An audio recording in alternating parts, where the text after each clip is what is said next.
Welcome back, everybody. Laurel Police Department is asking for the public's help in identifying a hit-and-run suspect. On March 21st, around 5 p.m., a suspect operating a white SUV in the parking lot of Laurel Food Lion collided with a legally parked vehicle, causing damage to the left side.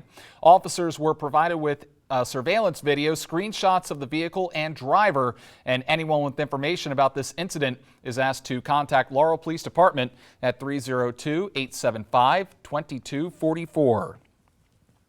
A Dover teen is accused of stealing a gun from somebody working at his house, and Dover police responded to Derbyshire Court for the theft report. The alleged victim said he was working on the home when the 17-year-old who lived there went into his car and stole a firearm. Police say the gun in question was found on the teen and he was arrested. He's facing multiple felony charges and is being held on $82,000 cash bond.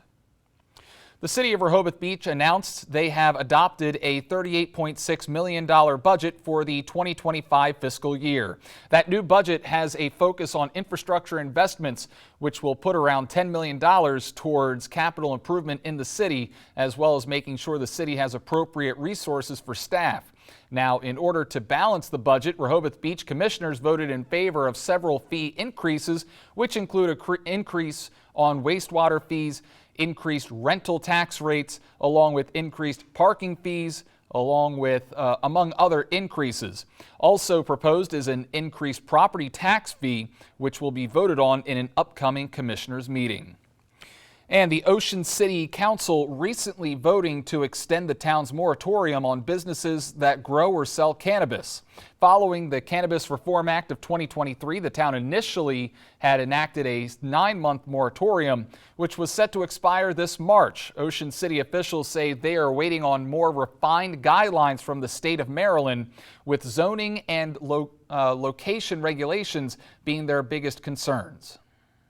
We don't want to make any decisions and enact any legislation that could ultimately be in violation of state laws. The current moratorium extends until September, but city officials note they are willing to extend it indefinitely until appropriate state guidelines have been handed down.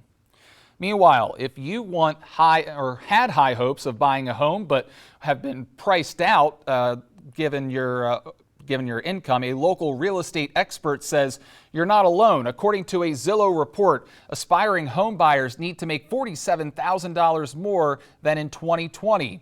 And with prices on a steady rise, Long and Foster real estate agent Vaughn Kirchhoff says you shouldn't let all of those zeros steer you away from your dream home. Instead, you should explore one popular option that's more affordable.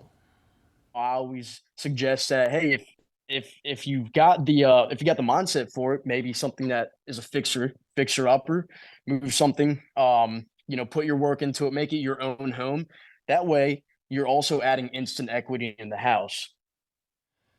Now, Kirchhoff adds, while interest rates may never hit pandemic levels again, having a seller buy down the interest rate is always an option you should explore with your agent. Now we're going to send things over to Chief Meteorologist Rich Werdzik with a look at his forecast. All right, Brandon, so we've got a lot to get to here after a quiet, although chilly, but again, quiet end to the week. Things are going to be ramping up real quickly here in the weather world, and it's going to be awfully wet later tonight and wet and windy for the first part of the weekend. Coastal storm, when you would expect in late March, early April, early spring type storm. It's a quick mover, but when it moves through, it's going to make sure there's a lot of rain in the ground by the time it's done. Rain arrives here in a few hours, and the rain will be heavy at times later tonight and into tomorrow morning, and then a flooding risk will be something we're going to have to watch for, because totals will be ranging from 1 to 3 inches when this is all said and done, maybe even a few spots higher. And wind gusts pushing 30 to 45 miles per hour tomorrow, midday into the afternoon. And those of you along the coast, the beaches, Delaware beaches, Ocean City, could have a 50-mile-per-hour wind gust. I wouldn't be surprised about that at all. 49, that's it for the high today. You can see how far below average we were. It'll be interesting, though, by tomorrow morning, our temperature will already be close to average. I expect our temperature to be in the low 60s by the afternoon. That mild air streaming in with the wet weather. More roofing and siding Skycam. Live look in Rehoboth Beach, dry at the moment.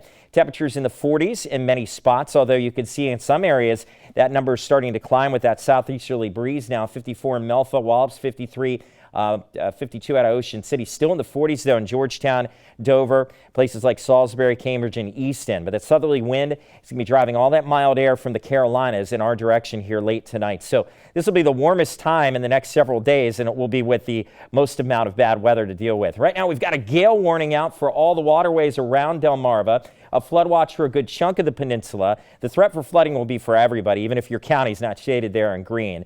And that storm system starting to spiral out of Mississippi into Alabama, and it's going to pick up some steam late tonight into tomorrow, and it's basically going to track right in our direction. Notice that funneling of moisture coming in off of the Atlantic. That's going to add to the overall rain rates late tonight into tomorrow. So here's 1 a.m. Rain overspreads the area in the next couple of hours. Late tonight it will become heavy, if not at least steady, but it will be heavy at times through tomorrow morning. The wind will start to pick up at that point. We'll get back to the wind in a second.